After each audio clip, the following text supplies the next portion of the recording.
What's up, you guys? Sean Ross Sapp. It's October 15th, 2021. This is your Fightful post-show review for AEW Rampage, WWE Smackdown, the Friday Night Wars, by God.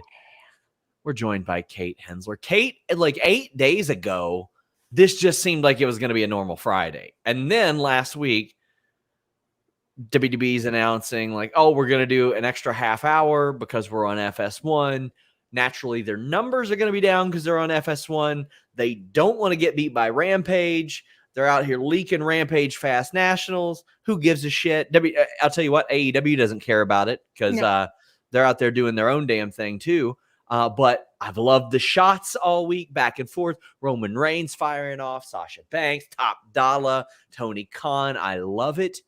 And then AEW is like, oh, we're going to start an hour early and go on YouTube and put SuzUki and Bryan Danielson, American Dragonson, whatever the hell it is up there. They're going first match commercial free. This is fun. It's harmless fun. And we got Kate Hensler. Nobody knows harmless fun more than Kate Hensler. I don't know. I'm pretty harmful fun. People are canceling their Select subscriptions over me. And I don't even do any content on Select. Let me put this on the air. Let me show this. Guys, so oh, no. When we are FightfulSelect.com, I never use the term Patreon because eventually we had planned on moving off of Patreon, but there are no immediate plans for that. So if you're holding up on subscribing to FightfulSelect.com, don't do it. But when people cancel, they can put like an exit reason. And this was great. For some other reason, Kate. Now, I get those at least once a week. I let some turd on Twitter know, I don't want your business. You're a bad person. Alex will sometimes get them because, quite frankly, if all 4,200 of our subscribers tuned into Alex's show on a Tuesday, I'd say a cool 1,000 would cancel. Maybe, But this is the first we've had of you, Kate, who has never appeared on Fightful Select. Not once have I appeared on Fightful Select. I feel like I made it. I've gotten called an air quotes journalist. Yeah. And now I've gotten a cancellation. So I feel like, I don't know, I'm like a rising star in the industry. Can I say guys, what we should do to show Kate some support is all of you subscribe to Fightful Select right now. I had an insane guano crazy story up there today, Kate, that Wow Women of Wrestling offered La Rosa Negra a deal to come in. Now, I'm not going to expand on it completely because you all can subscribe to Fightful Select for it. But for those of you who don't know who La Rosa Negra is, she is the woman that Tessa Blanchard is accused of spitting on and using a racial slur. Tessa Blanchard is the face of that company. So... correct. Yeah. And I retweeted it and I went mini viral. So because there we go. I said, in their defense, they said this was going to be a huge step for women. They didn't say in what direction. So amazing. Out the gate. But yeah, go to Fightful Select and subscribe. And even if there's not like an enrollment. Here it is. You did. The list goes on. That's what it was. It was my bad lighting at my sister's place. I'll blame my gosh. You're nuclear, Kate. I'm nuclear. Get me a t-shirt. I'm chopped up. You'd sell more. You'd sell more. Guys, I would. Please subscribe to this channel if you're watching on youtube.com/Fightful. We are also on Facebook at facebook.com/FightfulOnline. We're on Twitter, a bevy of different places there. Please leave a thumbs up on this video.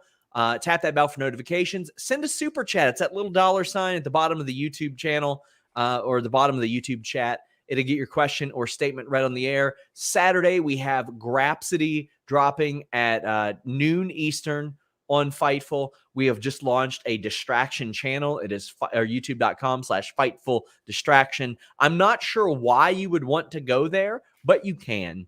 That is there. We've got FightfulMag.com with all kinds of great articles. But let's get into the show. Donate a super chat, get your question or statement read on the air. I asked our audience, what should we cover first? 83% said AEW Rampage. Oh my.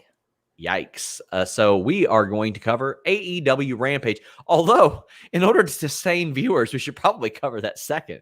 I should probably say, piss off, guys. Hang in there, and we'll get there. I got to retain those quarter hours at the end, but we will listen to you, the fan. You people, we will listen to. We will. The Fightful universe. Okay, so let's talk about this. Well, let's talk about some of the trash talk. Eloquent says thoughts on Shoegate. So Top Dollar posted a thing that was like, some of your all's favorite wrestlers wear these sneakers on screen and really wear Vans in real life. Okay, so first off, his rap he dropped today, I thought it was pretty good. I've got no problem with Top Dollar doing this. I love it. I love that he's just talking that trash. However, the point itself, I'm like, come on now. Like, I got some pretty expensive sneakers in my collection. Do? It's not like you have custom SRS ones, though. Got a pair of $2,400 sneakers in my collection. Sometimes I wear a pair of Nike Roches because they're comfortable and I want to wear them around the house. Or I want to wear them to check the mail. Or I want to wear them to do literally anything. Who cares? But Nerd Guru says he was shooting. Like, this might come as a surprise, guys. Seth Rollins doesn't always wear suits. Sometimes he puts on T-shirts. You mean he doesn't sleep in his clothes like Doug Funny? Did Doug Funny sleep in his gimmicks? Oh, he at least showered in them. I remember that. Really? Yeah. He had one about the same outfit. Interesting. What did you think of this trash talk? I'm buying the mods some time while I enable slow mode. Not snow mode. I'm not enabling like cocaine or anything. Damn. Although if Kate Hensler is on here accusing people of doing coke some more, I'll have to. You said you were gonna pay me in crack, so like let's just pot kettle.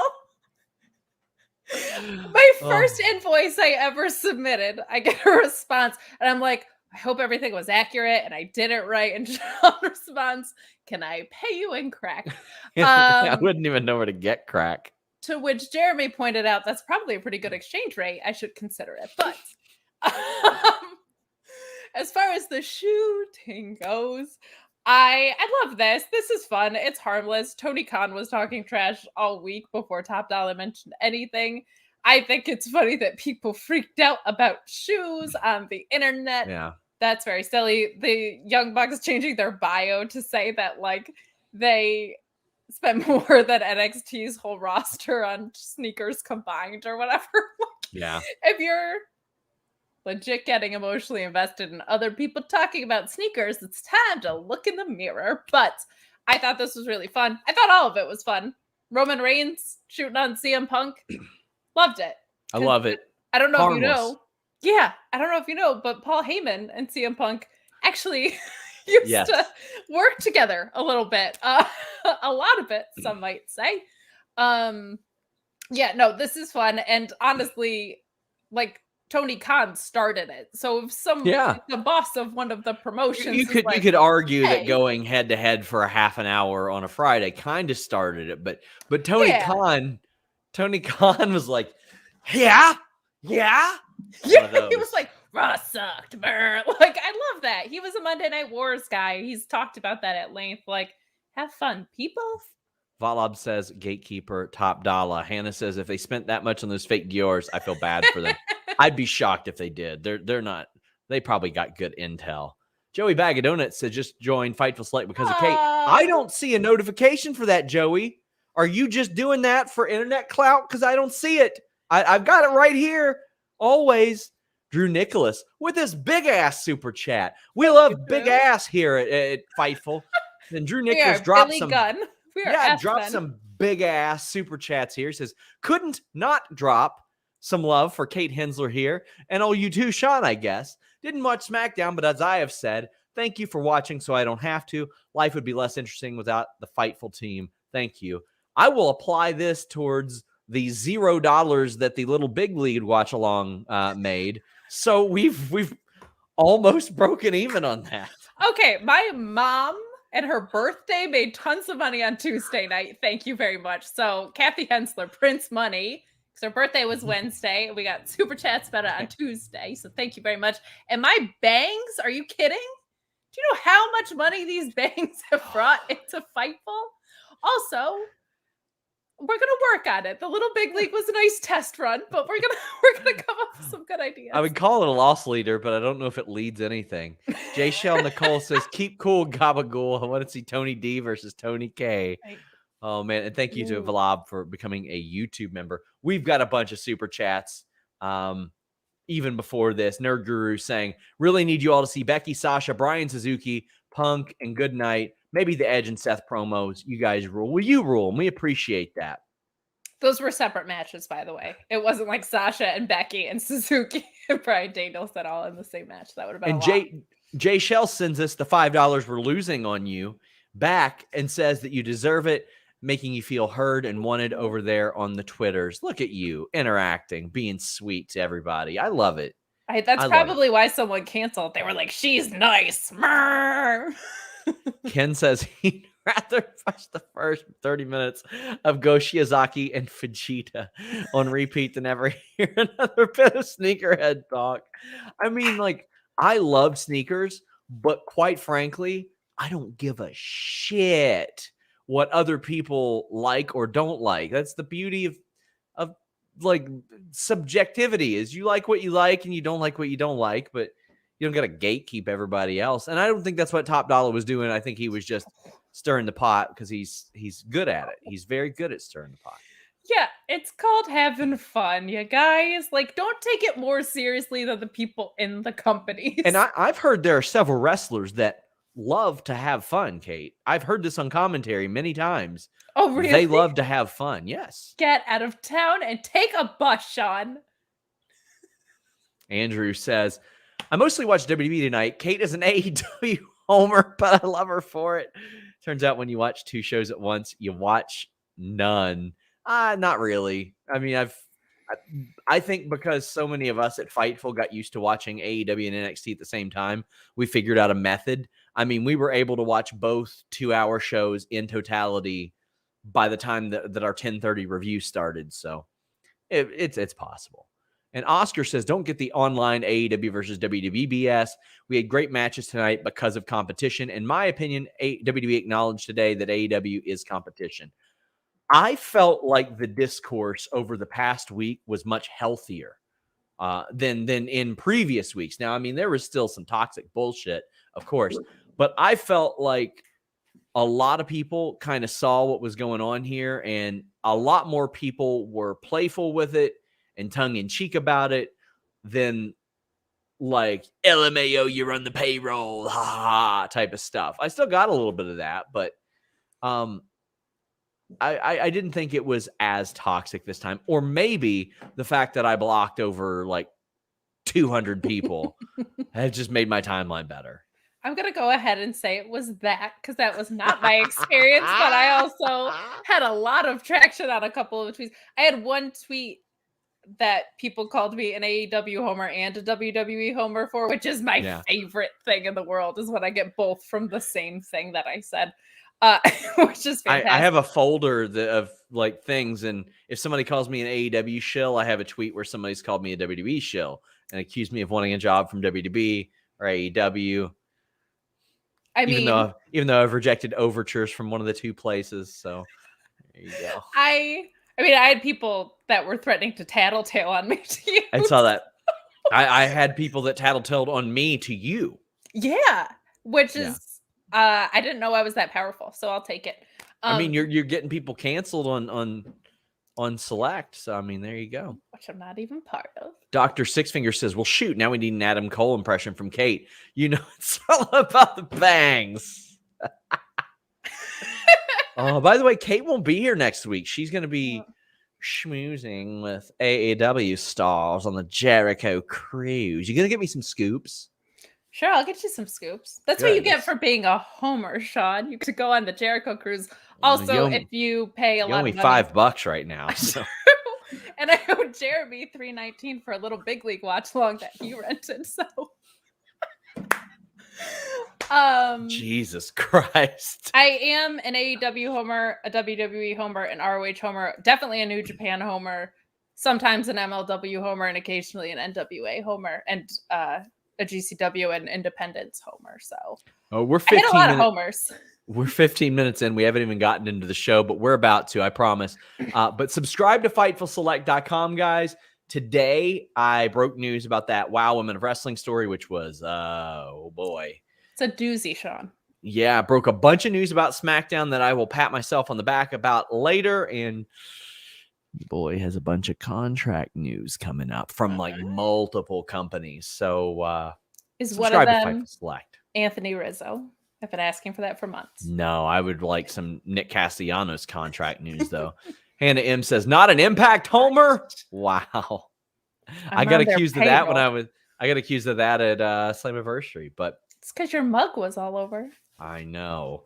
Brent Lockman says, Tony Khan can talk all the stuff he wants if it means more nights like tonight. Well, we kicked off tonight with Santana Garrett versus Tay Kanchi. And let me tell you, this was a whole lot better than their NXT match that was real bad. It was real bad to the point to where I was concerned at that point.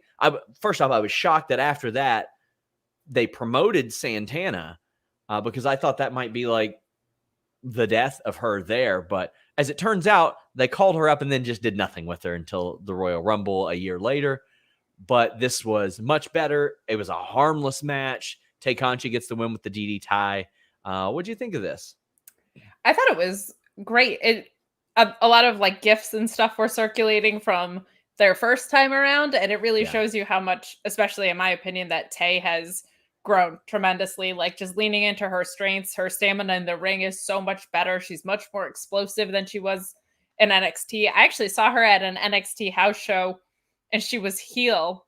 And she was great. I remember being kind of surprised when I saw her on TV because it was not that wonderful. But at the house show, she was such a very fun heel and was really solid in the ring. So I'm glad that she found her footing. I liked this match a lot. She's just contagiously fun to watch in the ring. Yeah.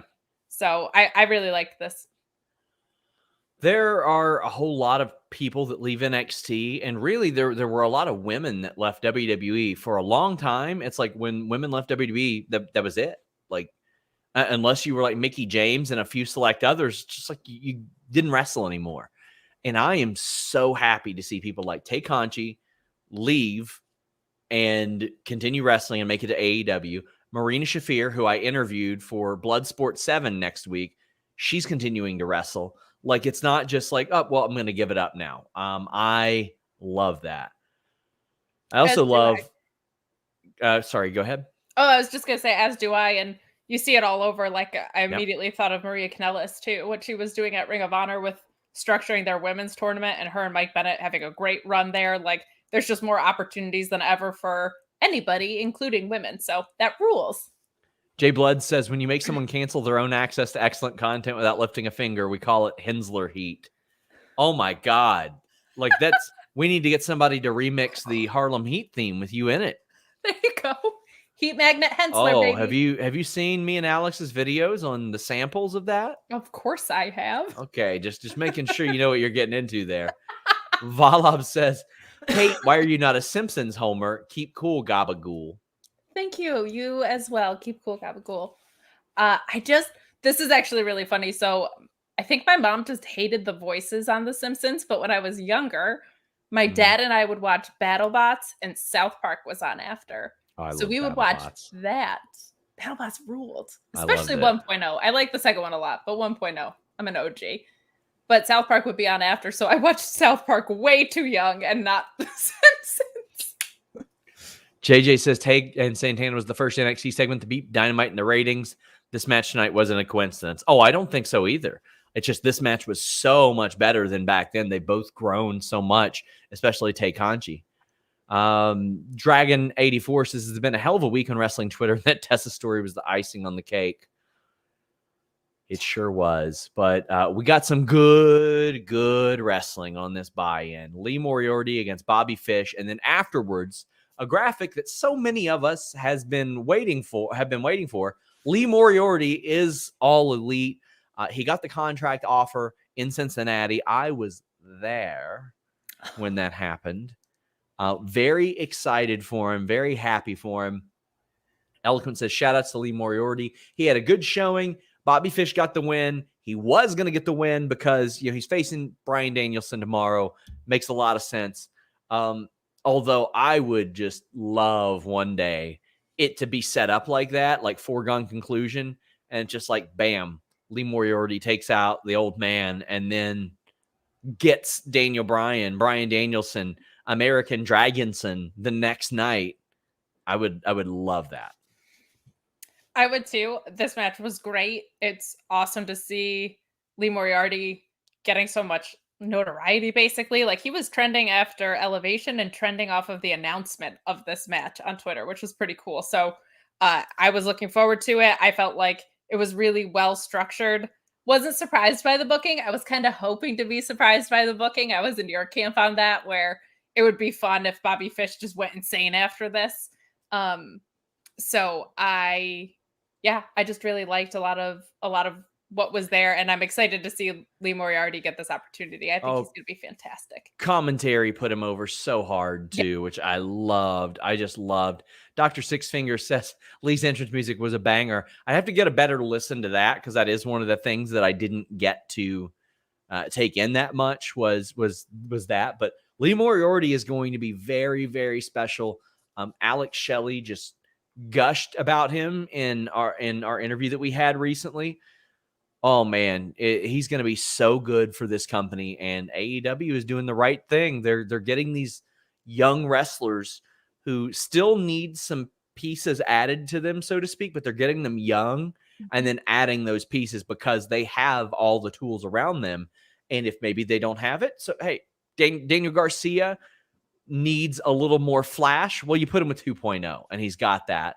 And as a result, like, his presentation has been so much fun.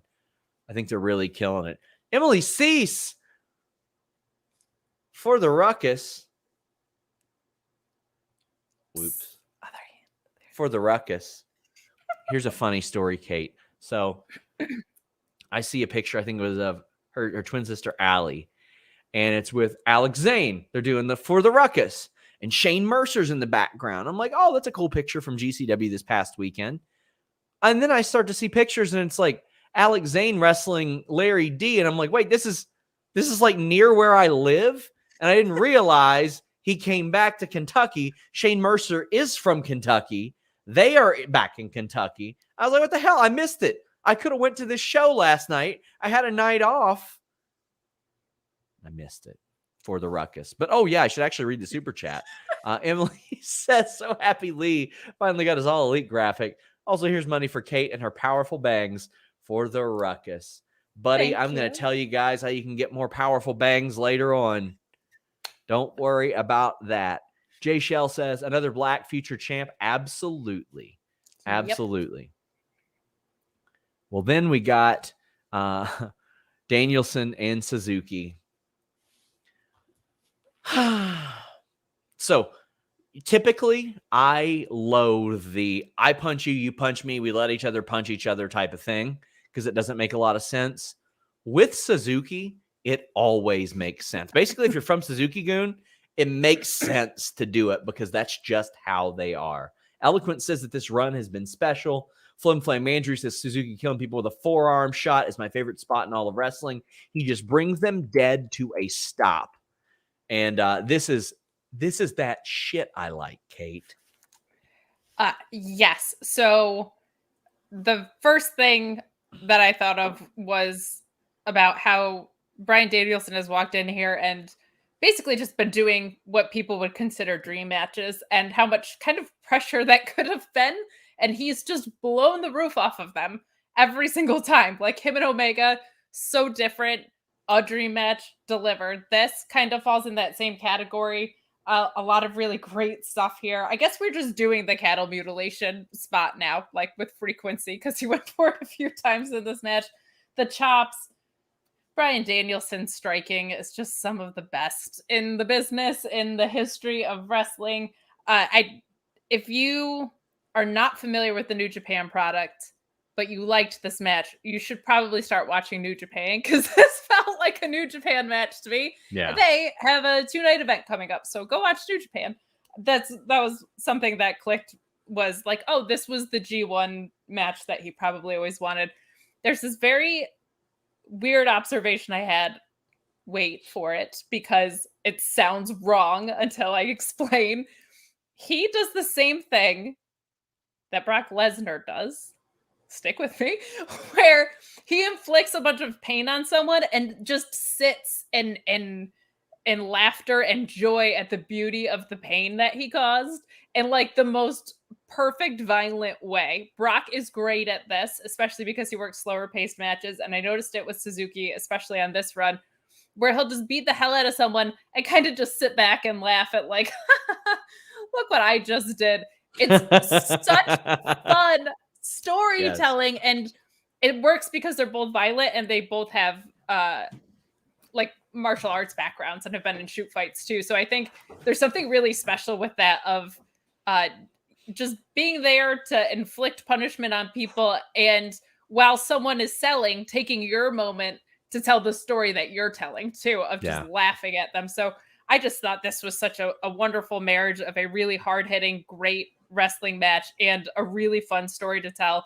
And considering that this just kind of, like an RKO, came out of nowhere, I thought it was really, really well done from a storytelling perspective when there wasn't like a huge story to tell.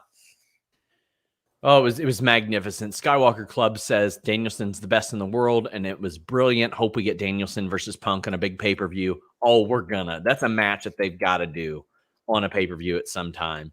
Ryan Sullivan says, have to go back and watch Danielson and SuzUki, but glad I get to see SuzUki in person at New Japan Sunday. Aren't you, Catherine? Oh, wait, never mind. I'm not going. You won't be there? I won't be there because I was originally supposed to be at a bachelorette party for a wedding that got canceled.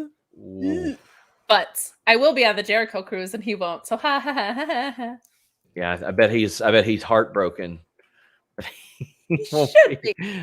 I bet he's heartbroken. He should be. Like that. Not being on the Jericho cruise. Oh, good Y'all are God. No fun. Bruce Bucephalus says Kaze ni Nare was the only thing that drowned out the trolls in the AEW buy-in chat tonight. It was heartwarming. Oh, buddy, a high volume YouTube chat, it can be rough. Like ours after Habib and Conor McGregor, boy, was it bad. T. Daniel Barber says, thank you all for being awesome. Hyped to see SuzUki live at the Strong tapings. Thank you for being awesome, and that is going to be awesome. I'm so glad SuzUki has had this run. It's been so much fun, and he gets a lot of these matches in. And he's going to Impact, too. Yeah. Somebody on Twitter, a woman named Jennifer, called him Murder Grandpa, and now that's all I can think about. Mm-hmm. It's the best. That's what Shot Kid 29 just said. He said American Dragonson versus Murder Grandpa was everything I needed it, and it humped. Happy for Lee Moriarty. # skaters. Skaters. Ryan says this is for Sean reacting properly to the Jericho cruise. He was a mark. He would love it. I'm sure I'd have fun on it. I just have never. First off, I don't like open water. I mean, I can swim, I can do all that stuff, but I just look at it and I'm like, nah, I'm good. And if I sink, it ain't gonna be on the Jericho cruise. Sorry, that ain't how I'm going out. What? First of all, you're not gonna sink. Second of all, I went last year and it ruled, so I'm going back. And third of all, we're going to the Bahamas. So while you're sitting at home, I'm gonna be cruising. Nothing like getting stabbed in the Bahamas. Nothing quite like it. Stabbed in the Bahamas. I'm going to the tourist area. Your lasagna says, if I were to stab somebody in the Bahamas, it'd be in the tourist area. That way I could steal their money. Balor Lasagna says, not sure if there were television contract issues, but SuzUki Danielson should have opened Rampage with Punk Sydal being the main event of the buy-in. They wanted to put it up against SmackDown. That's what they were doing. That's what they wanted to do. They wanted to have something really good there. Yeah, and as beloved as Danielson is, Punk and Sydal was the right choice, in my opinion, because Punk is the bigger draw for that. And I don't think necessarily SmackDown's audience is going to be like SuzUki. Like, I don't think they're as hardcore for the most part. Yeah. So you're going to go with like the biggest name, the biggest signing, the guy that got 10 million hits on YouTube for his comeback to open up against what they were doing. Sure. I think it was proper counter programming. Jay Holler says, others have said about AEW, I'm slightly worried that the influx of established talent will clash with the time given to younger guys like Moriarty. I think they got 3 hours. Not everybody's on every show every week. It seems like Punk and Bryan Danielson are, but eventually that will change. And I mean, right now they got Omega, they got Paige, they've got Cole, the Bucks. You got to put up there with them. Cody, Bryan, Punk, like and that's before we get into the women. Like I would put Thunder Rosa and Dr. Britt Baker DMD up there because just listen to the crowd when Rosa comes out. But also, shout out to Thunder Rosa. Some more WoW news. How about this? Denise on the Listen You Girl said, yeah, WoW hit me up. I said no. I thought it was career suicide. Thunder Rosa heard that and was like, yeah, well, come work at Mission Pro Wrestling. And Denise will now be doing some work at Mission Pro Wrestling. So she works so hard and is so awesome. Just to circle back to that super chat too, I would be more worried about what you were saying if Punk and Danielson and Malachi Black were like Danielson after he's done, I think, with these couple dream matches is probably going to be working with younger talent. Punk's only worked with younger talent. Malachi Black is very passionate about working with younger talent. So I think it's going to be helpful in raising those children. And I'm not meaning to disrespect you by giggling. The boat goes down with Fozzy playing it like Titanic, says Rangers. They played. They're not doing it this year. I'll say this. They're not my favorite band. They're not my least favorite band. A couple good songs. Judas and Enemy are legit good songs. The reason, here's a scoop for you that's not behind Select because I don't do Select things even though people cancel for me. The reason everybody knew the words to Judas on the cruise when that first happened is because we heard it every night on the cruise at least once. They played every single night, and God bless Jericho for doing that. But I think people are missing like the prison syndrome that went into knowing the words. Oscar says top 3 matches segments of tonight, WWE. In no order for me, I'd say Danielson, SuzUki, the Brock line that ended SmackDown, and then Becky and Sasha is up there for me. How about you? Danielson and SuzUki for sure, and probably Lee and Fish, and then and Becky and Sasha. So my guy and CM Fish Punk wasn't even. Sorry about that. No, you're good. Yeah. I'm just saying my dude wasn't even on my list, but Fish looked really good tonight. I thought that he was regaining some of the steps that looked like he lost. Zach Schimmel with a great super chat. Big thank you. Get your super chats in, guys. He said I turned 30 on Wednesday and was sad AEW wasn't on, but the Listen to Your Girl made up for it. Rampage was good. Fightful's amazing. I'll always support this company and community. SRS is still the true Fightful champion. #FTF. That's right, Joel Pearl. And Joel is upset because technically he's the most recent Fightful champion, but Joel, I am the real Fightful champion, buddy. The real Fightful champion.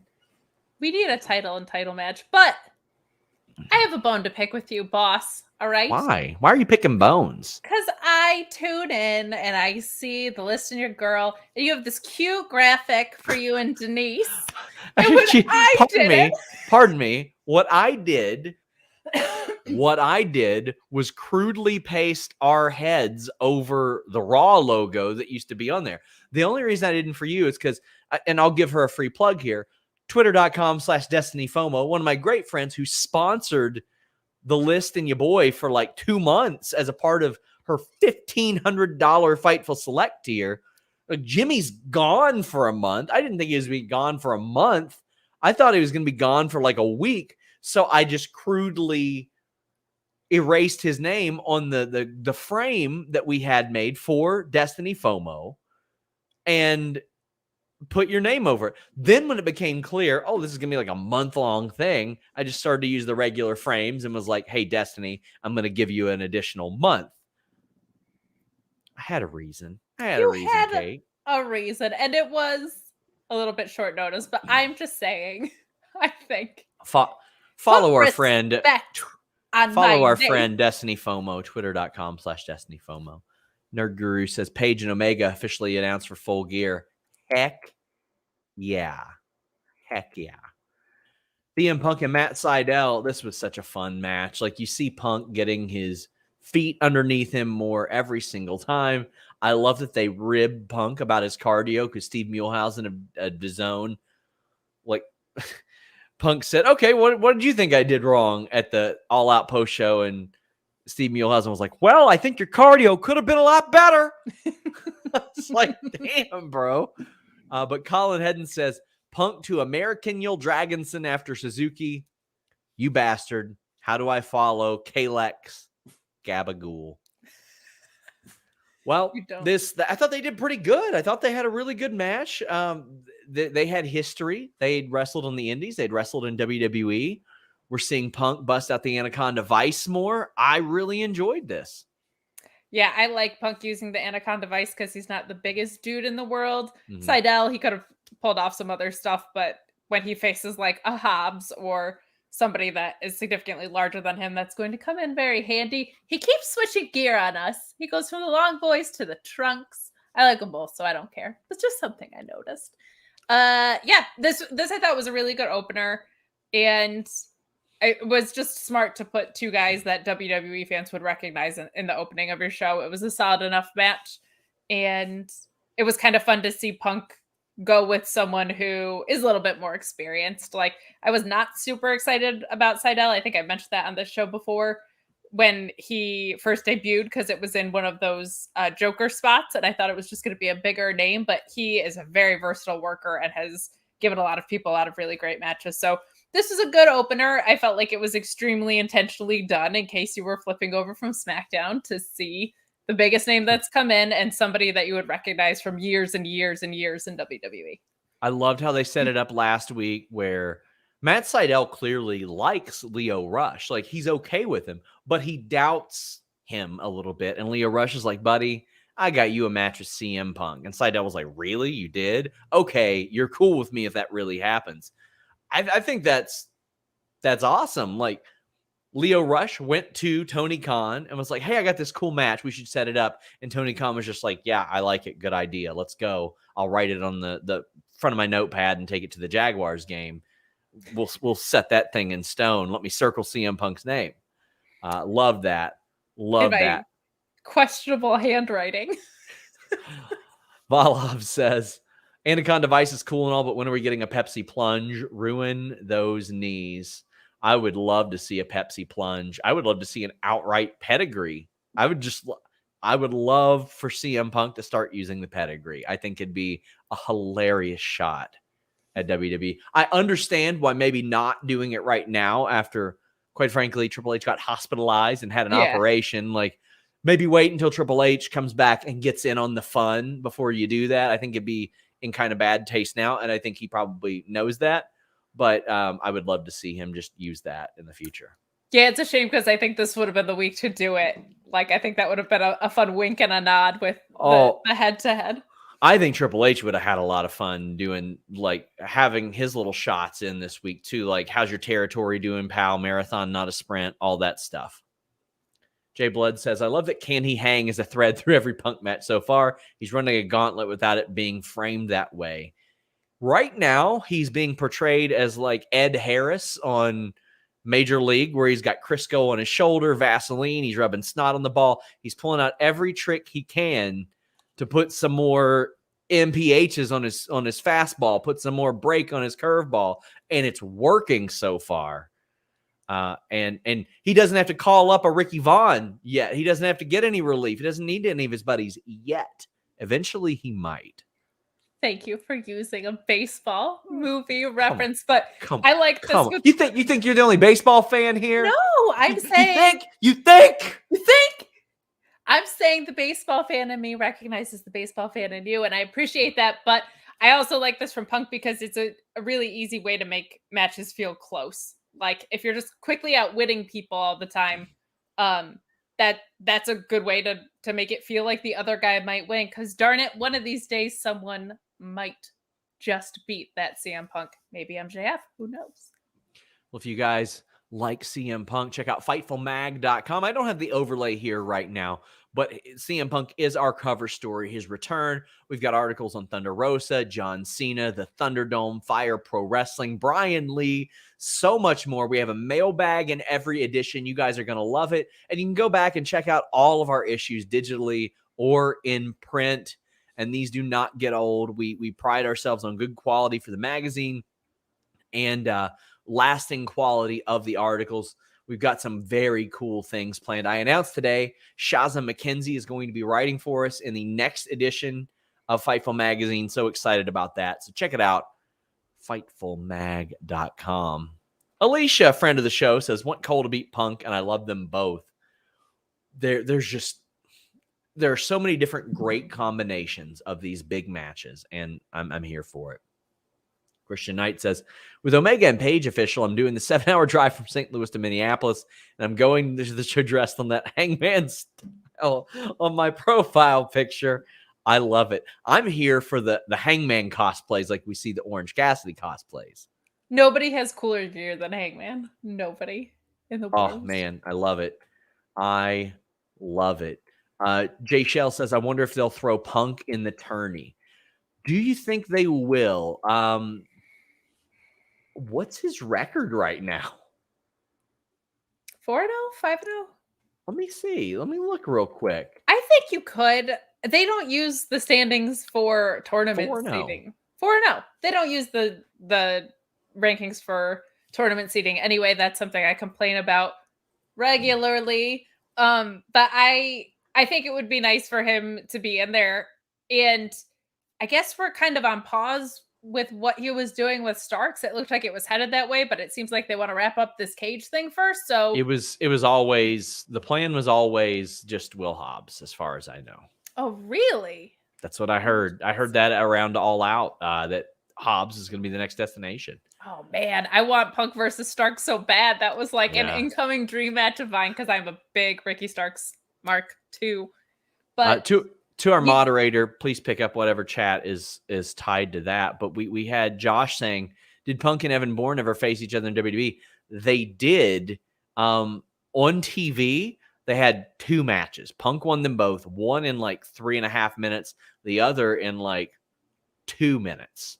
But they did have some, I believe some maybe longer matches on live event. No, I don't think they did. I don't think I remember them ever doing that.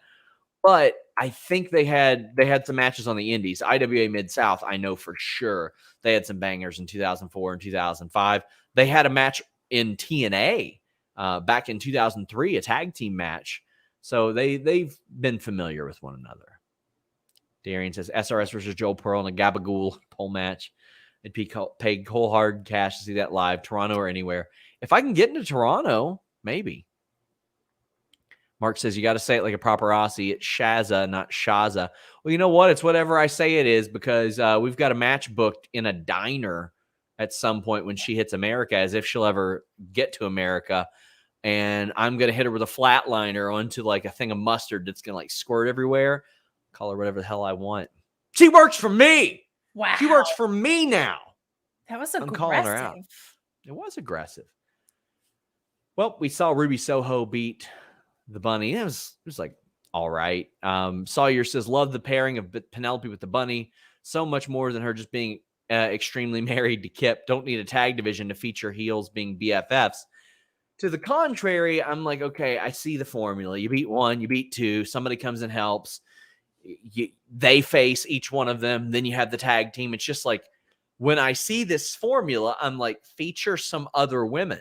Feature some other women in this spot. I remember Tony Khan saying, we bring in 2.0 because it can't always be the wingman in that spot. You need to bring somebody else in. It can't always be the Bunny and Penelope here. I was just like, okay. Loving Ruby Soho, though. Same. This match was only all right for me. I think I was a little bit more locked into SmackDown to see what was going on there at this point, but I really like the storytelling that Ruby does in every match. She's just one of those wrestlers that every move is an intentional storytelling device.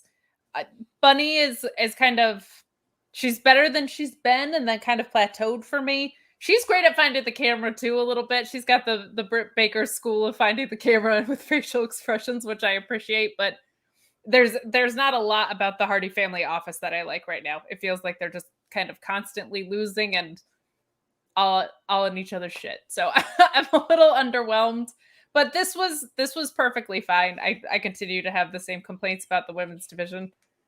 Jay Shell says, I think Ruby could use a buddy. Oh man, I thought that her and Thunder Rosa would make a really good team. It's just when I see two women team up now, my interest wanes a little bit because I'm like, what do they have to fight for? There is no women's tag team title. They're doing a secondary singles belt. I'm just like, okay, well, where is it going? Where is a feud with Penelope and the Bunny going? They've hit that territory for me. Yeah, I don't even understand fully why it's happening. I was going to say I think Ruby could use a title. Like, I think she'd be a great inaugural holder of that TBS title. I think that could be really fun.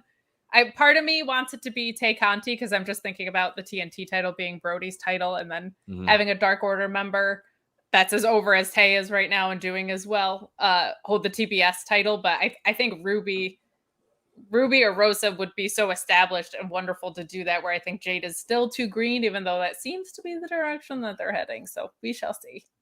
Colin Hedden says, Kalex says Wednesday and Pugsley at Halloween Havoc. I'm not big on the Addams family. I'm sorry.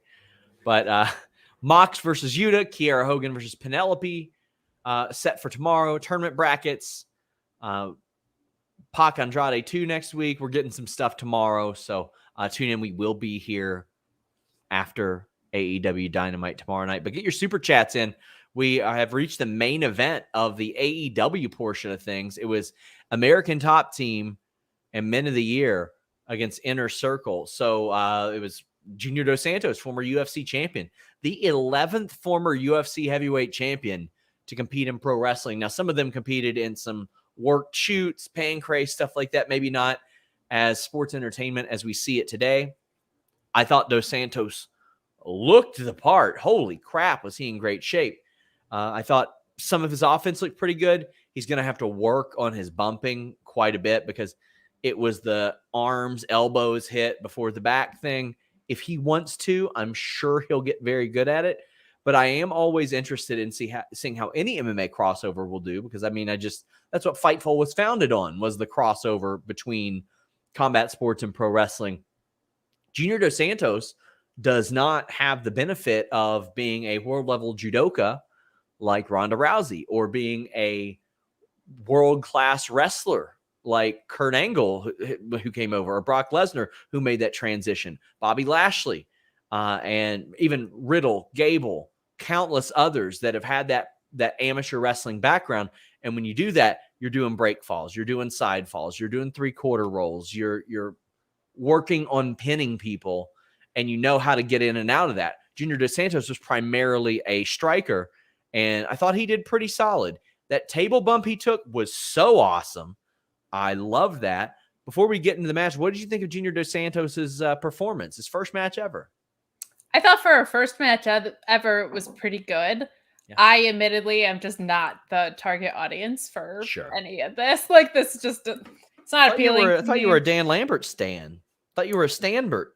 I can understand why you would think that, and all of the negative things I've had to say about this entire angle. And in addition, just feeling like this happens sometimes with the AEW stuff, just gets stuck in the mud. And I feel like this has just been one of those things where one of the things I was most excited about with this main event was that, like, things were happening. So, but I thought he did pretty well for a first match. I honestly think, man, people give Ronda Rousey so much crap for the run that she had in WWE. And one thing that blew my mind about how well she did was her selling. Yeah. And that, I think, is something that we could definitely see come along here a little bit. I think there's work to be done, but I think people are way too hard on her, and I think just wanted to hate her. But she was fantastic with that stuff. And I don't know. Yeah, this was fine. His performance was good.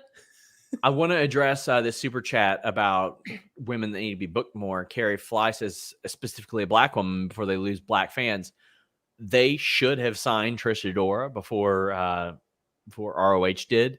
I don't know why nobody has signed Willow Nightingale. I have no clue. She is unlike anybody else. She wrestles different. She looks different. She sounds different. She has a different presentation than everybody else. Top Impact and WWE women were saying she should probably be signed by somebody, and that was 2 years ago. So if I were any wrestling company, I'd be trying to sign Willow Nightingale as well. Yeah, WoW could have done it. I will say that we have Glad they didn't. Yeah, super glad. I will say we've had Jade Cargill and Red Velvet, and Nyla is also black. So of the diversity issues in AEW, I'm not saying that we couldn't use more in the women's division, but Kiera's there as well. Kiera's there. Brandy, when she was active, like that is one of the more diverse divisions of AEW, though that seems to be a challenge that they need to continually keep working on.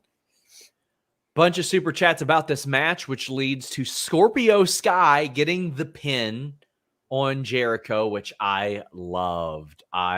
Carrie Fly said that title needs to go on a woman of color. I think it will go on Jade Cargill. But Wyatt Smear Stormcrown says, do you guys and girls see the potential in Dos Santos as a future pro wrestler? I believe so, and I hope he is on board for a future AEW run. Yeah, that's one that I see it in. Quite frankly, despite all the hype and the background, I didn't see it in Cain Velasquez. There was nothing that I saw to Cain Velasquez in my years of covering him that made me go, oh, wow, he's this ball of charisma. He's going to take to pro wrestling. And he does one springboard arm drag in a AAA match, and everybody's saying he's like the next coming. It's not happening. And after WWE, he didn't do anything for 2 years. So it's like, okay, I would like to see some more out of him, but Junior Dos Santos, I see that fire. I see him caring. Jay Shell says that AEW and Masvidal got him into UFC need him in the ring. I don't know if they can do a match yet, because UFC is very particular about that. I just talked to Tom Lawler today about it and how much heat he got like 7-8 years ago for just walking out with Red Dragon on an ROH show. Dana White didn't even know what the hell was going on with this angle a few weeks ago when Robbie Fox asked them. So we'll see. Joe Beck says ATT and Inner Circle was great. JDS looks great. Danielson SuzUki was great. AEW is professional wrestling.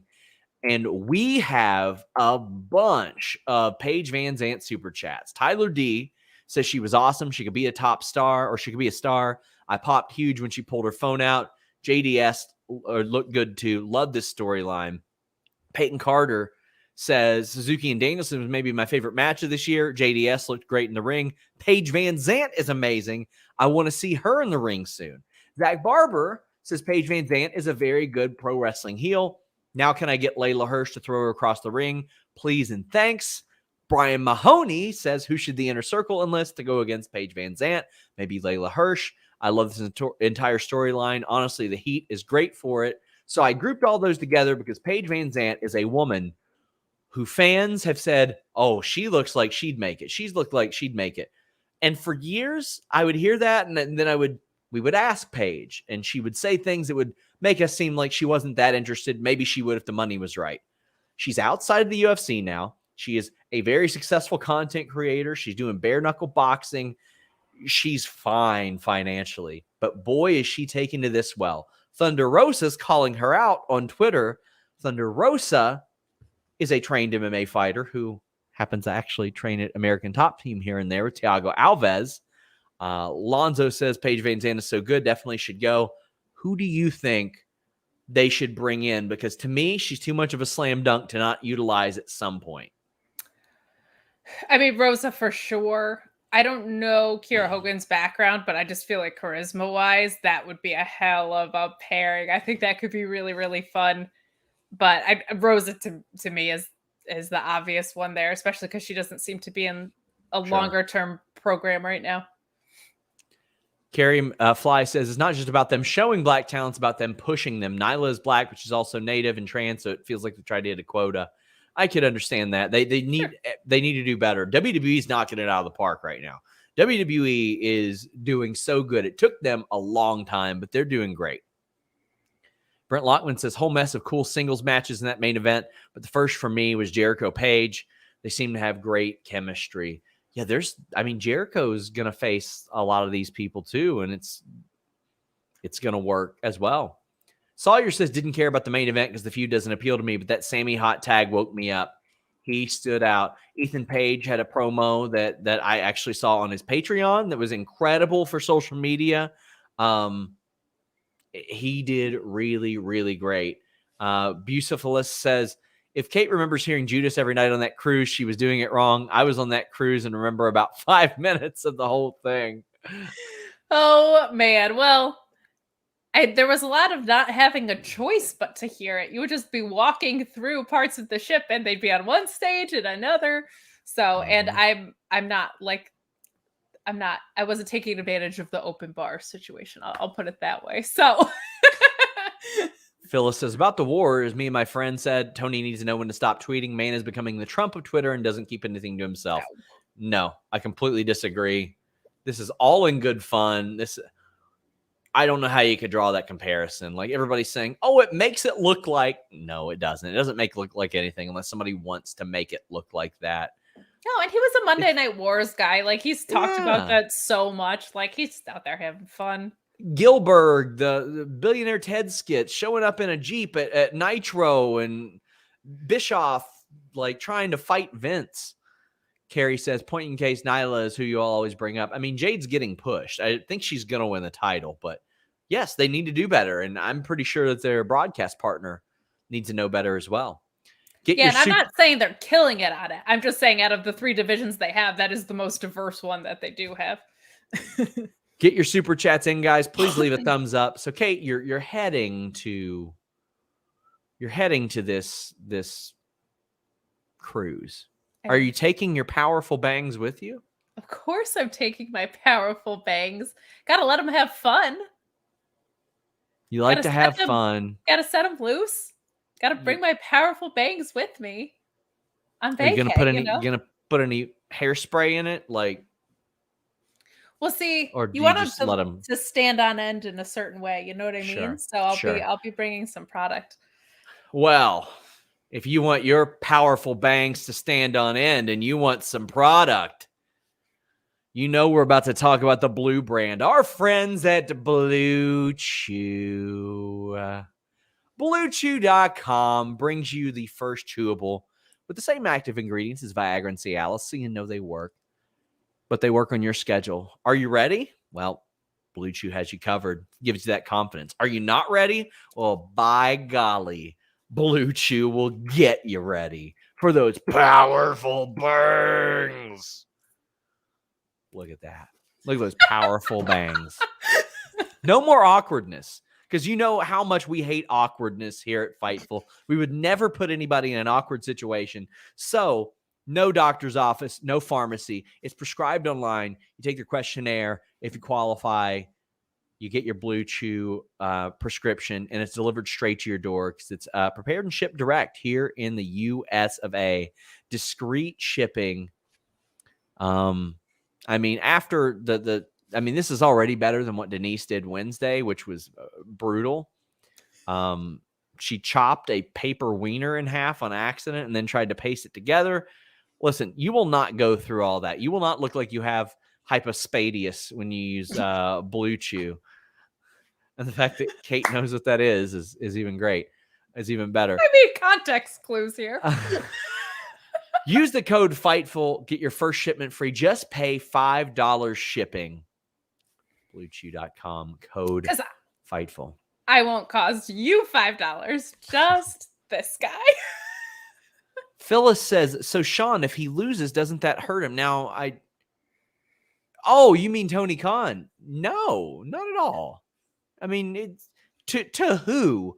Do you think that the people that watch AEW will see those tweets and then if he doesn't win in viewership, they'll go, well, I'm not watching anymore. I don't think so. No, not at all. Not at all. This ain't an election. This isn't that. Jake Hahn says, don't tell anyone I told you this, but I have intel that Tony D'Angelo is winning the AEW title eliminator tournament. Could you imagine? You're going to sleep with the fishes if you keep leaking this stuff, man. Carrie Fly says, pretty sure Kate's in an awkward position. That's the joke. That's why, guys. That's why. I do miss cereal, though. Asian Joe says, if Kate's Bangs had an entrance song, it has to be She Bangs, right? Ooh. Yeah, of course. Of course. Yeah. So here we are to talk SmackDown. By God. Get your super chats in. Edge kicks off with a promo. And he's breathing heavy. Seth. You know who I've also noticed, like, women in action movies, they script them to always, like, no matter what, like, they could be sitting down. It's like, bullets are flying everywhere. I know it was 6 hours ago. Right over here. But that's what Edge was doing. And they're always cold, too. Did you notice that? It was like, oh, God. And it's like, you were just running. Why are you freezing all the time? Girls in action movies. That is true. We had the Edge promo. We had the Seth promo. I thought this was easy stuff to get you to Thursday. Common sense stuff. By the way, myself and Denise will have a post show on Thursday. How'd you feel about these promos? I liked what Edge had to say. I did write in my notes, LOL, Edge thinks their story is going to be over after this. Because he said at some point, like, and our story ends Thursday. And I was like, buddy, let's not make any bets here. It was fine. Seth, I felt like, didn't say much of anything and didn't really get a huge crowd response. And I felt like was talking forever. But I'm also hypersensitive to that because this tournament has had like 90-second women's matches the entire time. So I got very cranky and very sensitive about those things. But it still felt like it went on for a long time anyway. And I just didn't think there was like a ton of meat on the bone. Like, he admitted it. I am not Diet Edge. Shouldn't take like 10 minutes. Like, that could have been much, much faster. So they were good. I felt like they both could have been shorter, and I felt like Seth's could have been a little bit stronger as far as going into like a third match for this feud. Nicholas 763 says, when I watched on SmackDown, there was no match card for Mansoor Ali at Crown Jewel. Is it still on? Had they officially announced? Yeah, they had. They put up the graphic. I'll ask about that, but I hope it's happening, because if not, they broke them up for no damn reason. Hit Row video package. Cool. We know what they do. We do. That was neat. I mean, I don't know why they can't show up already. Austin Theory's chilling on Raw right now, but. Well, they got kidnapped on Tuesday, so. Mustafa Ali says the match is still on. There you go. Drew McIntyre video package. Looking forward to him moving to SmackDown. But I had someone, Kate, as we have someone say, how long should we wait for Tony D to beat Roman? So I think Roman is due for probably a 2-year title reign. I think it's going to happen. And I'm cool with it. But as I look and I think, well, how would WWE book this stuff? Okay. Well, if they can get 2 matches out of Brock, they're going to do it. If Brock doesn't beat him, I think Roman's getting a 2-year title reign at least, because Drew's coming. Well, you're getting at least 3 there, a minimum of 3. Then you're going to get at least 2 out of Jeff Hardy, the underdog old man. Yes, exactly. Then, if they want to build it up, if they want to do anything, they could probably do 1 Kofi, 1 Xavier, just as like the babyface underdogs, because I don't know who the hell else they can have. Were they going to run Cesaro back? But I'm thinking about that, and I'm like, that's 7 months already. Like, that's well into the spring, summer. And 1 to 2 to 3 matches with each of these guys, that's me being generous. It's probably going to be multiple each, but yeah. I think Seth Rollins wins Royal Rumble and dethrones him at Mania. And you get your Shield Brothers story. Seth Rollins? He's on Raw.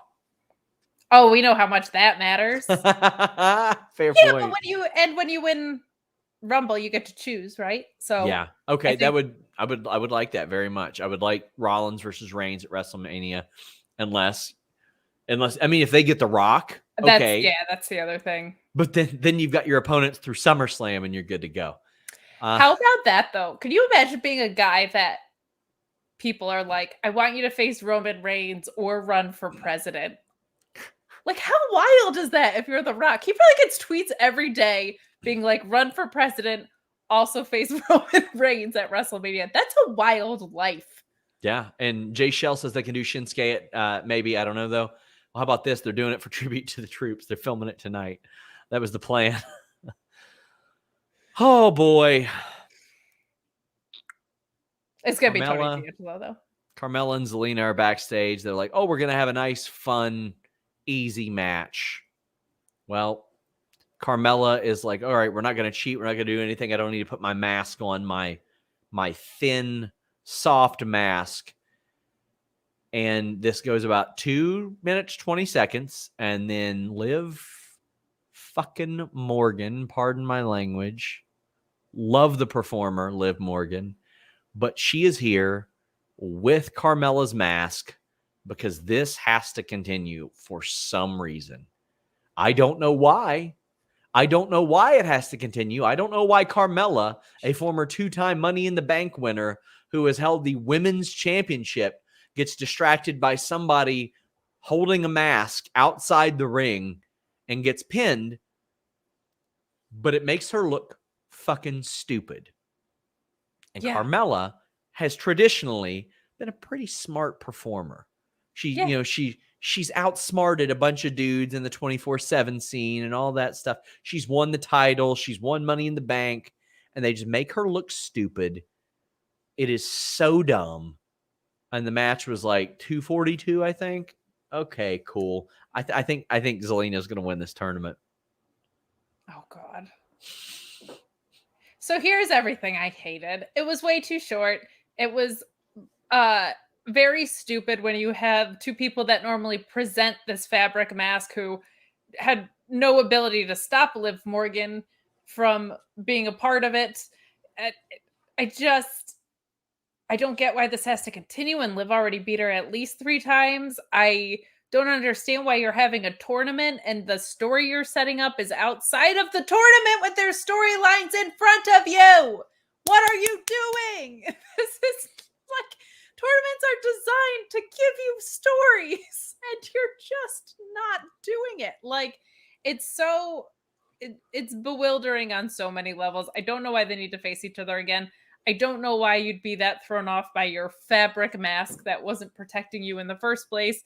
And I don't know, I just don't know why they're 3-minute matches on the Super Smackdown too, by the way. I don't know if we mentioned that this was a super-sized Smackdown. Still can't give a tournament match more than 3 minutes. Yep. Nerd Guru says, Bianca versus Charlotte on Monday for the title makes no sense in kayfabe. All it shows is that the women's title being brand exclusive is the dumbest BS. I mean, Charlotte is the Raw champion, so she's still got to defend that title. Like, just change the name of the damn titles. Like, that's it. Well, and it's dumb when you have a draft and then you don't enforce it until like 3 weeks later. And then you tell us it doesn't take effect for 3 weeks, but then you have Austin Theory pop up. Oh my God. It's just like, if you're going to make your own fucking rules, just follow them. Or give us a reason why it doesn't happen. I've dropped 3 F-bombs. I didn't drop any during AEW, but I've already started during Raw. Come on now. Nerd Guru says it should have been cut the Corbin stuff, add time to Mella Zelina, put Brock and Roman at 9:50, then give Becky and Sasha the rest of the time slot. They deserved it. I completely agree. And boy, will I get to that later. But we had a Charlotte promo package. How you feeling about Charlotte right now? I feel like she's waiting to come to a brand. and is the champion of another brand. That's how I feel. And I also feel like the 3 participants of the triple threat at Crown Jewel are prepared, and that Sasha is a boss, and that Becky is the big timer, and that Bianca's going to avenge her loss, and that they've all signed a contract to do it. I'm very aware of all of those things at this point in programming. That's it. Do you think that like you think Becky is like hanging out with Manny Fresh and Birdman? They're the big timers. You know what? And she came back to show everybody she was still fly. She did. She did. That's exactly what that would be more interesting than what's going on right now. Well, as mentioned, Charlotte Flair, Bianca Belair for the title was added to Raw Monday. So maybe Bianca wins that. I don't know. We had Sami Zayn against Finn Balor, King of the Ring. And come on, we knew who was going to win this because Sami Zayn can't go to Saudi Arabia. Finn Balor wins. It's a good match. Of course it's a good match. They're great. If they do Jinder Mahal versus Finn Balor in the finals of this.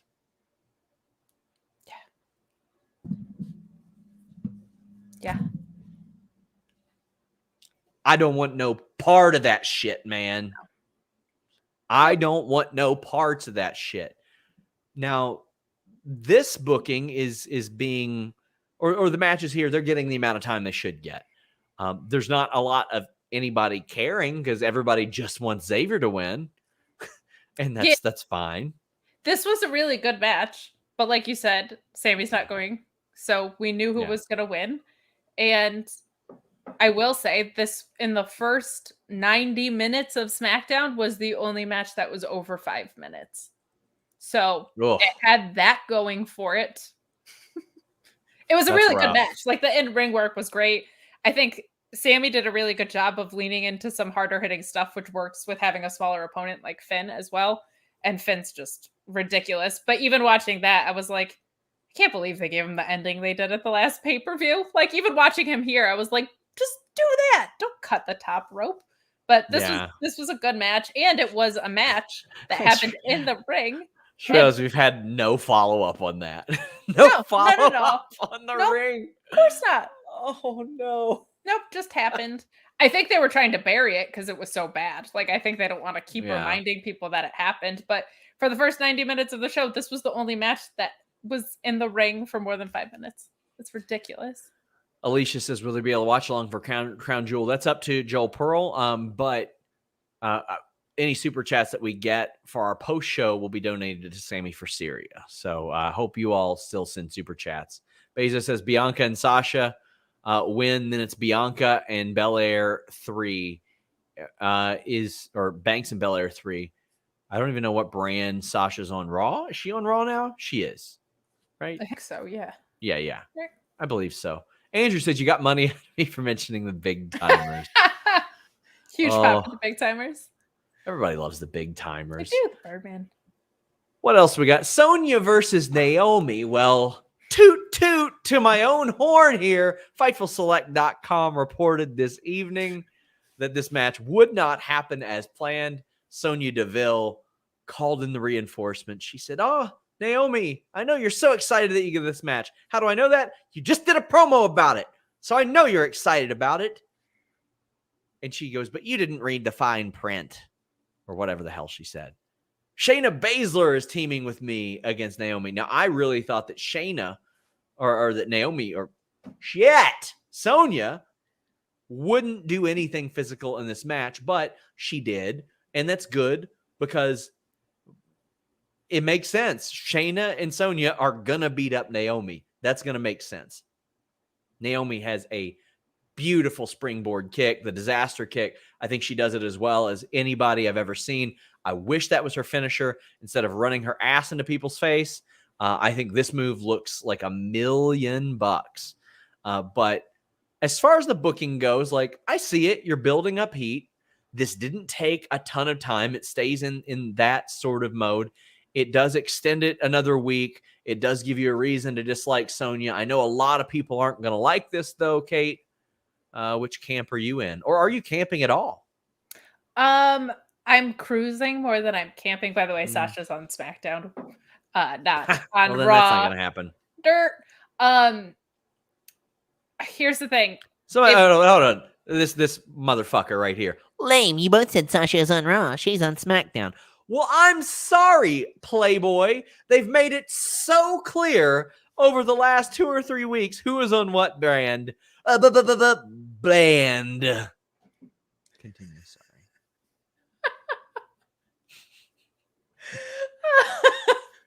Anyway, so here's the thing. The fuck out of here. Out of here, pal. Like a Joey Votto dinger. Get out of here. This made sense from a story perspective.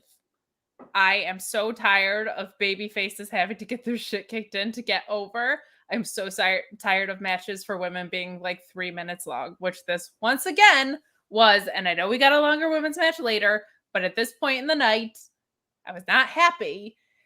So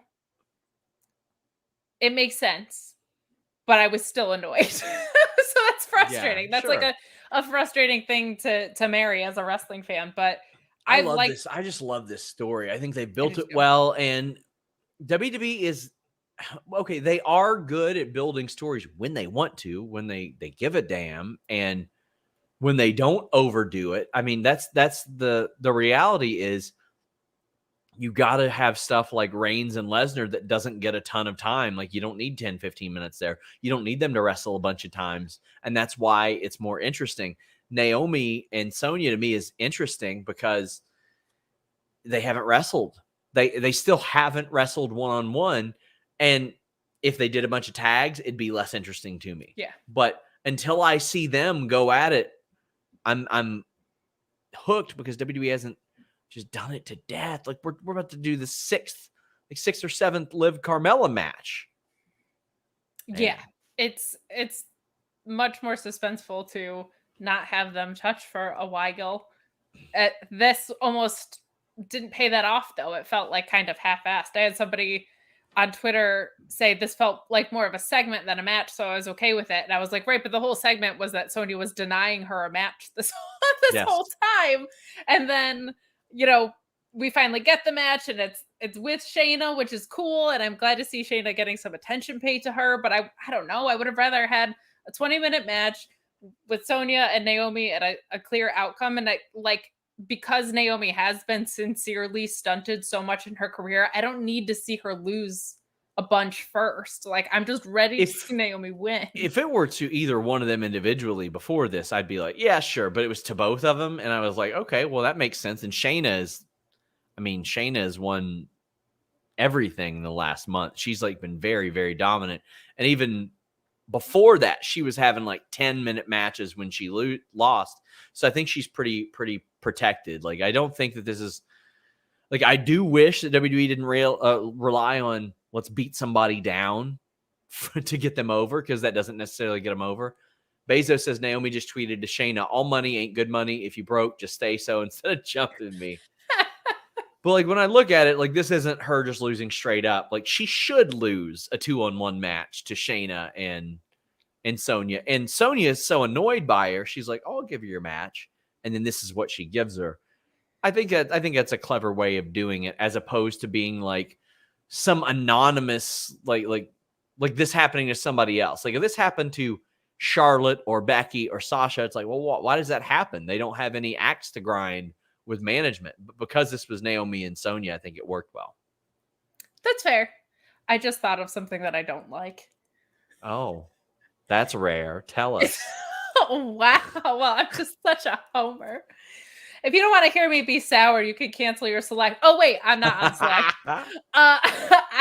Do we think Naomi cost Shayna the Queen of the Ring tournament, and that's how Zelina wins? I think Naomi might cost Shayna a match on Monday, and Doudrop wins. And then Zelina beats Doudrop. That's what I think. Well, I hate you. Corbin and Moss are out there telling jokes. By the way, Nerd Guru says, Naomi, a real gem of a human, doesn't have friends? You never know. Maybe not on that brand.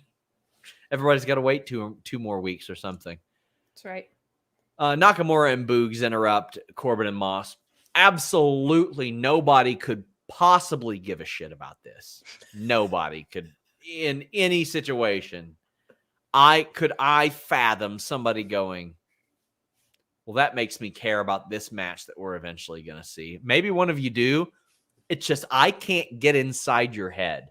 I often say when people ask me about contract stuff, I can't understand the motivations of a millionaire. I can't understand the motivations of somebody who thinks this shit is interesting. I can't do it. So it was at this point in the night that I gave up on this idea that competition was creating a healthy night. I feel like I missed something because so many people, like wrestling journalists, credible ones, journalists, were saying like how much fun this was and how healthy it was and how competition driving stuff is good. And I was like, I feel like nothing is different on SmackDown. The last half hour that was actually competing did. But when I have Bryan Danielson and SuzUki, and they put that up, I'm like, you're not giving me your best tonight. Don't tell me that narrative when the first hour and a half of the show made zero adjustments of any sort. It got better after that, but it was at this point of the night that I didn't watch any of this after the existential crisis joke. I was just watching SuzUki and Danielson at that point. Dylan says, I'd like more wrestling on this wrestling show, please. Well, we did get it after this because then it was the Usos and Street Profits. And you know what? They're really good. However, I've seen them wrestle 4 times since last month. And I had people go, And it was good every time. It was good. did we need those 2 DQs? We really needed those 2 DQs. And they're like, Well, it built to this one with the clean finish. yeah, it built to the clean finish when one of the teams is about to hit the bricks over to the other brand and everybody knows it. They did a draft. They've shown a graphic up there that apparently Kate and I don't pay attention to because we didn't know Sasha Banks was on Raw. Cry me a river. But they She's on SmackDown, first of all, but yeah. and let me tell you, this match was really good. Montez Ford was amazing. That Tope con Giro over the post, awesome. He jumped on the table and it didn't even collapse this time. It was awesome. It was so awesome. They sold me a ticket on the frog splash. When they hit the frog splash, I thought, oh my God, he's about to get this pin. Then they're going to switch the title back to the Usos in Saudi Arabia. I thought he had won that match. This was such a good match. But what I didn't need was the 2 DQs that happened last month. And then the match that happened before this, because at this point, I'm just like, why did they get another title shot? Just because they're leaving? But the match was great. Yeah, this match was great. Again, my attention was very split for a lot of this, but everything I saw was great, and I'm not surprised because the Usos are great, as are the Street Profits. I don't really know why it's happening again. And they won at Extreme Rules like 3 weeks ago. Like the Usos, they won. That's when it. people say stuff like that to you too about the DQs building to the clean finish, I'm like, they didn't use, this is not how they've always booked, right? They made a decision to start booking like this, and it's a bad one. It burns out storylines. It burns out feuds. It also makes it no fun to have rematches down the line when you have like 6 of them in 8 weeks or whatever. So this, whether you think it's building properly or not, this isn't how they've always done it. And I think it makes a lot of sense to like the way that they used to do it better. Carrie says, Sean, how did you know what I look like when I tweet? I don't know your handle. I do appreciate you send a lot of super chats though. So send me a tweet. Let me know who you are so I can give you a follow. You support us an awful lot. But yeah, it's like, if this was rare, Kate, if the DQs leading to this were rare and it didn't happen like all the time, boy, I would care a lot more. But these 4 killed it, and they had an outstanding match. Sold me a ticket on it. This was an outstanding thing. Like if I had to put together like a mega show of 2 hours of the best stuff on these two shows, I think this match would be in it. And that's saying something because there was a lot of good stuff tonight. Would you say like a supersized show? Fuck off. That's 4 F-bombs I've dropped. Please send me super chat, guys, because we might get demonetized. I've cursed more tonight than I have in months, and it's all Kate's fault. I just am losing you money today between select cancellations and you dropping that invoice with the little big league. Oh my God. Like, come on. I asked if that was volunteer or not. Thank you very much. Carrie says, Shauna sent $5 earlier. Read my chat. Well, I mean, we group them in with certain things, but she says, Sasha versus Becky, 17 minutes. Queen's Crown matches, 10 minutes combined. Everyone praising WWE for putting women in faith, or putting faith in women for the war, 10 minutes combined. She's absolutely right. The top people are booked. Well, sort of. Wait till I get to the end of this match because I was real pissed off about that too. But the top women, Becky, who is an indisputable draw, Sasha Banks, draw, Bianca Belair, draw. They're going to get the time. How are you going to build the next draw by doing this? This match ruled. I don't get there's so much of this I don't get, obviously. And I don't even know how to put it into words because it's because I already took all your F-bombs away. It's just never somebody beating somebody. It's just never that. No, of course not. Becky Lynch had not lost a singles match in 2 years. Obviously, she was gone for over a year. But she hadn't lost in 2 years. That was a cash-in. Before that, her last pinfall loss was Asuka almost 3 years ago. And they did it on SmackDown, which is fine. But to Sasha with interference, it can never just be somebody beating somebody else. And like, do I think that'd be better? No, but you know what? They could have booked whatever they wanted. They script the show, Kate. The match was incredible, though. Sasha was on fire. Her offense was great. But something didn't stick right with me. And it's because it's like Bianca Belair, Sasha Banks, and Becky are so good. It's like you can almost never book them as good as they are because it's almost impossible to live up to how good they are. They're amazing. What are your thoughts on this? On all this situation?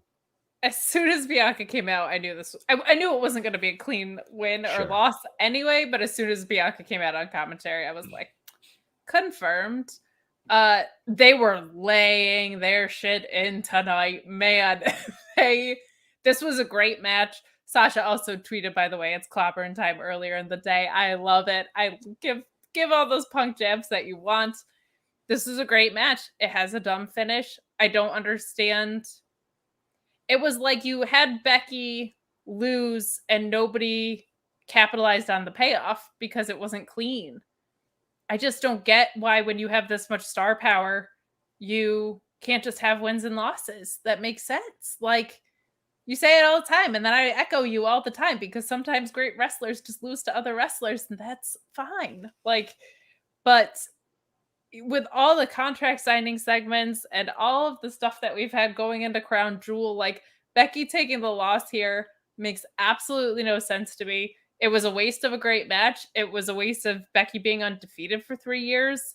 In my opinion, I don't understand. The point of being undefeated that long, ideally, would be that somebody gets something out of ending it. Yeah, and preferably someone, in my opinion, someone younger than Sasha, like someone maybe less established, because that could be. Yeah, I don't know about younger. I mean, she's in her 20s. Yeah, someone less established on the roster than, another one of the four. Sure, I mean, like somebody who needs it more. Liv but got that would be incredible. You know, well, I'm okay if Sasha were the one to beat her. It's just like they're doing it to set up. they're doing it to show you that Becky can lose, as if we didn't know that literally everybody on this show can lose. That's what they're doing. Oh, look, if that happens at Crown Jewel, oh, Why didn't it cool, happen man. Yeah, just why then let it happen at Crown Jewel? Because here's what I bet will happen, Kate. Here's what I bet will happen, Kate. Here's what I bet will happen. Bianca. Well, here's like almost the only thing that can happen. Bianca's probably winning the title Monday. Yes. Because Charlotte's hitting the bricks. Either Sasha is going to pin Becky, or Sasha's going to pin Bianca, who just won the title, or Becky is going to pin Sasha, who just beat her. So, like, nobody gets over in a dominant fashion. I don't know. I just don't have the confidence. Sasha. I don't have the confidence in WWE to pull this off. And these women broke their backs to have a really good match. Carrie Fly says Bailey's helped carry women's division on Twitter. This $5 is a shout out for her. Go Bailey. Raphael says Sasha Banks is the Mariana Rivera of WWE. That is a fantastic comparison. She could come out to Enter Sandman. That would be cool. She could. That's been done before. Carrie Fly says Bianca should have been Becky's first loss. Probably should have been. Jay Shell says if Bianca doesn't win on Monday, I will riot. Yeah, she needs to. And Zach says Becky lost. What the hell? 3-year unbeaten streak, and she loses to Sasha on a random SmackDown. To quote Randy Orton, stupid, stupid, stupid. They need to develop some new top stars. You don't think they're setting up a double turn? I don't know. I have no idea. I mean, they make everybody so unlikable. They find a way to make everybody. They make these people that I want to like unlikable. Except for Becky, who continues to be intelligent. Yeah. So, and she's supposed to be the person that you don't like, which is hilarious. But when you're smart, people are going to like you, especially when everybody else around you is this dumb. So, Jay Shell says, happy birthday to the Omega, and Sasha is on SmackDown. Yeah, we learned. Thank you, Jay Shell. Bezos says, from Unstoppable to Clash of Champions 19 to Hell in a Cell 2019 to tonight, Lynch and Banks might have just had the best aggressive chemistry out of all the horsewomen. Oh, they just all have such good chemistry together. And that's why I want to see a 4-way main event. And I think you can do that now with Bianca established. It's like you can have a horsewoman 4-way main event and then do a women's title match elsewhere on another brand with Bianca. And it's like, you're not missing. No, one brand's not getting neglected. Nerd Guru says, I hate Becky being pinned this way after not losing for so long. However, I'm happy it didn't come to someone like Lacey or Nia. You know what? Yeah, I guess that's true. You could also do like a Survivor Series match of the 4 horsewomen, or like a 4-on-4 at least of the 4 horsewomen versus like, if you want to lean into this, the 4 horsewomen are holding back the rest of the roster. Do that. Do Bianca and Liv and Toni Storm and Zelina or something against the 4 horsewomen. That could actually be cool. They won't. Zach Schimmel says, well, actually, we'll go to GB's. He says, why do we act like Vince McMahon isn't petty? And the real reason we don't see people in a certain light is because he isn't excited about them. But if we said that every single show, like, my God, I mean, I'd be plugging it more than Fightful Select. Of course, that's why. He has the final say. Bezos says, does Jimmy not care about the language? I know he's watching. He doesn't always watch. Sometimes he does. He's a big fan of... Go ahead. YouTube cares sometimes, but sometimes if it's later in the show, they don't care as much. Carrie says, I would love if Bianca was more ruthless on the mic, like a Big E babyface. Nice when he needs to be, but can tell Bobby he lost his damn mind. I've always wanted Bianca to be the person who knows exactly how good she is, because she is great. Like, that's what I've always wanted to see out of her. Not the, I'm an underdog and gosh, I just fight for it. No, she is an unreal star and has unreal charisma and athleticism.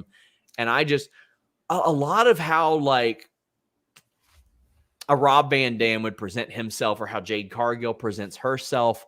One of those where they're like, I know exactly how good I am type of thing. Yeah, that ship sailed when you have her lose in 26 seconds. And then you talk about it for 4 months.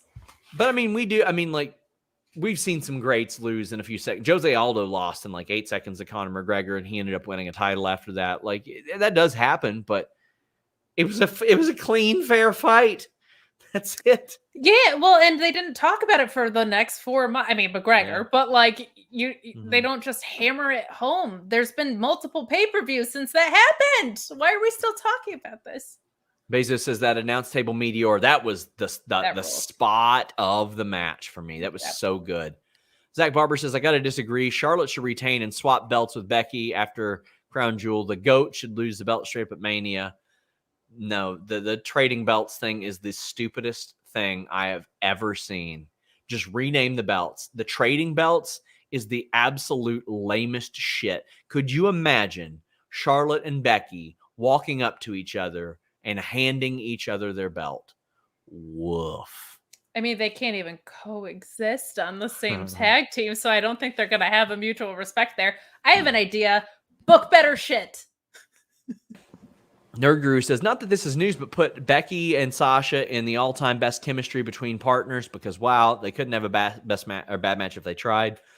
I've still got Becky and Charlotte and then Sasha and Bayley as like the two. Like, to me, like on my rating scale, they both had 10 out of 10 matches with each other. The Evolution Last Woman Standing match and the Brooklyn match are the best women's matches I've ever seen in WWE. Or any American wrestling company. Zach Schimmel says Denise makes SRS mute her. Kate makes SRS swear. Gotta love the women in Fightful. Here's money in case you're demonetized. Hey, we appreciate you. And I feel like cursing again, Denise, because you can tell they were short on time.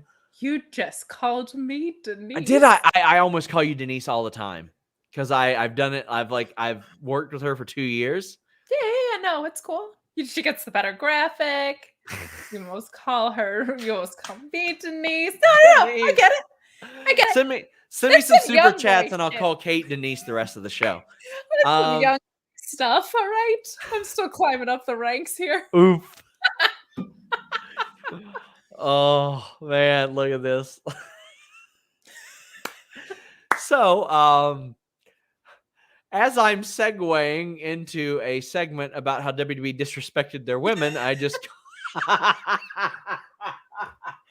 We're all the same to you. I'm the blonde, too. If anything, I should have the booking. So, I feel really weird bitching about this now. But you got Adam Pearce coming out there saying, get everybody out of the ring. Get everybody out of the ring. Especially these three women. 2 of them who just had a badass match. Come on, get them out of the ring. Now, I know that some people will be like, it's playing into the Roman thing. But here's the thing, guys. I don't fucking care. I don't give a shit. Because you can book it however you want. You can put it wherever you want. And rushing these women out in the middle of all the criticism you're getting about women not getting enough time and these 2 women just killing it, I thought was mad fucking disrespectful. I thought it was lame. And then if it was a work, I thought like, lame to do that in this situation. Maybe do it somewhere else. If it was like legit, they were short on time. Well, I don't know. Maybe tell Roman to speed up the pace on the walk or something. Could save a solid minute and a half there. And they ended fairly early. So what the hell are we doing here? Yeah, first of all, I think Paul Heyman, of all people, might know how to get you to end on time. He's been doing this for a little bit. So I think he might be able to speed stuff up for you. This is just the biggest load of crap in the world. Like, it's just so lame. It's so lame. So all women look the same, Sean. Yes, Denise, they do. Sorry. In your defense, Denise and I look very similar. You all both have bangs. We both have bangs. Sometimes. My Hispanic heritage, clearly. Yeah. Or or have Sonya do that instead of Pierce optics-wise. That's a brilliant idea. Because then you can have all these women side-eyeing Sonya Deville, and Naomi's got another reason to be upset. Like, look, you're rushing these women off. Now, they had 3 women's segments on this show. 4 if you count the Charlotte stuff. It's just like, I don't know. Cut the Corbin segment. Get rid of it. Oh my gosh. Or the entrances felt like 70% of the show. Carrie says $2 because Beisha is supreme. Also for Danique hate. People called his date on the post show. Oh, Paul Hensler is coming for you now. Yeah, Sean. yes. My dad's gonna kick your ass. Oh, that's all right. Denise's mom will protect me. Per usual. Carrie says, said the wrong girl's name. Damn, Blue Chew won't help me with this. $5 because Dog King. The comments made me cackle with this. Well, Blue Chew ain't helping me with either Denise or Kate. So I'll just squash that right there. Orlando says, just got home from Rampage tonight. What an amazing match, Bryan and SuzUki. Side note, I don't want to, I'm not going to shit on any other writers. Thank you, Orlando. But there you go. Not interested in doing that. Kit says, I've been watching for a few weeks and have really been enjoying the content. Look forward to each stream now. Thank you. We stream pretty much every day now. Some Sundays we don't, but other than that, we got shows every damn day. And we thank you all so much. I know we get a little saucy on here, but not as saucy as Brock Lesnar with this great line. It's pretty great. Brock signs this contract. Now, the positive side to the Adam Pearce thing, if it was in character, it seems like he is at like the mercy of Roman Reigns. Like he does whatever Roman Reigns wants him to do. That, sure. I would have liked that a lot more if it were after something else. But Roman's like, you're signing that contract without even looking at it, you dummy. He calls him like a dumb farmer, which is so funny. Roman Reigns, just these little insults that wouldn't work for other people work for him. And Brock says, buddy, I read it this morning with my advocate, Paul Heyman. Oh, the crowd reaction here was so good. This was perfect. So perfect. And you can tell it's the one thing Heyman has had his fingers on. This felt so very Paul Heyman to me. Like, shoot, Paul Heyman definitely had a lot to do with this. And I don't know, it's just kind of funny like that we have this weird love triangle thing going on. I know, I love it. It's so much fun. And this is the most I've liked Brock in like a decade, I think. This is so great. Troll God Brock is amazing. And so unexpected. Like, this isn't even the face I would expect him to be, so this is really fun for me. Ton Olay says, there's a regular stream on Saturdays, or is this a reference to SmackDown or Sour Graps? No. Grapsody, every Saturday at noon Eastern. William Washington, Phil Lindsay, Righteous Reg at noon Eastern. Then we have Fightful Fight Nights for the big fights. We've got all kinds of stuff. Impact reviews, all that. Over on Fightful Select, we've got a show every day, too. I do Figure Hall on Friday, a Q&A on Thursday. I do a Backstage Report Monday. Then Tuesday and Saturday, Alex has Sour Graps. I have List Goes On Wednesday. And then every Sunday, Steven Jensen has The Weekender, which is basically everything we don't cover on Fightful's main page, he covers, like GCW, Impact, all that. So we've got a stream almost every day on Fightful's feed and Fightful Select. Kate or Denise, one of those broads, is also on the Tuesday night Sour Graps, one of them, though. It doesn't matter. Both of them get people to cancel Select. Carrie Fly says $2 for Paul Heyman's funeral service after Crown Jewel. I'm fascinated to find out where the hell he lands. I am too, and it's the first time in a really long time that I've genuinely not known where something's going on WWE programming, which is really fun. Nerd Guru says, Edge referencing that epic burn Becky hit him with a few years ago. I need Becky and Seth versus Edge and Beth. They're all on Raw. Come on, please. This is the feud we deserved, not Corbin and Lacey Evans. Although Corbin hitting the end of days on Becky was a great moment. It was a fantastic moment. But Edge and Becky against, or you know the damn combinations. All these women look alike. They all look alike. Red hair, brown hair, blonde hair. Well, we're at least all on dating apps, according to NXT, because you can have any hair color and be on a dating app. That killed me. He's like, you like hair colors, do you? Well, they got every kind on these here dating apps. And I was like, huh? Sounded like a 1920s typewriter I don't know salesman. what the hell he which sounds was like. I mute the amazing. TV. Oh my goodness.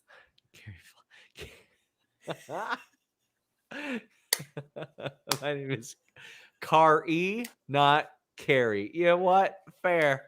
I'm Kari. Kate, not Catherine or Caitlin, so I understand Kari. how you feel. I'm also not Listen. Denise. Listen, I already adore Kari because she sent us like 30 super chats over the last month. And it took this many for her to be like, hey, you fucked up my name. There you go. I'm going to start calling But you Alex. listen, Denise, I'm so sorry I messed up your name. Alex, it's fine. Orlando Arrego says, not saying you guys were. I wish AEW was sold out tonight. It was a great show. Tony loves Miami because the first live show. I mean, I never said it was sold out. So I don't know. No, Jeremy would never do that. Guys, thank you all so much.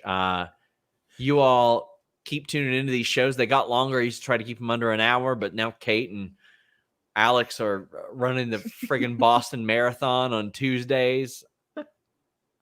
Unreal. Kari says, $2 for Sean's inevitable cancellation after this. I better get that paperwork in, that contract paperwork. I still haven't signed it yet. Yeah, Raphael says they're really doing Big E and Drew versus Dirty Dogs on Raw. The P-Wags? The Dirty D-Wags. Oh my gosh. Why? Why? Kate, tell the people where they If can you find were you. writing an episode of any show, would you be like, you know what we did last week? Let's do exactly that again. Let's write a rerun. I would never. Kate, tell the people where they can find you besides @ Denise Salcedo on Twitter. You can find me at YouTube / Denise Salcedo. No. You can find me whining at Kate on Deck Icy. You can also catch me and Sean Alex on Tuesday nights doing Sour Graps, Descending into Madness. After the NXT, for the NXT post show, you can catch me on Wednesdays at Mark Order Podcast, where we cover all things All Elites. And you can find me here every Friday with a generic white guy. Next Friday. For next Friday, where I will be amongst the stars on a boat. You will be there. Well. So, Kari Correct. says they put the title on Big E for him to do nothing. They're wasting time. They're just racking up those days, and it's so annoying that they don't have something creatively satisfying for him. Also, before we end this stream, I gotta say Pat McAfee calling Adam Pearce a doofus as he's getting in the ring and then going, "Oh, I forgot we weren't in a commercial right now." That was such a hilarious moment.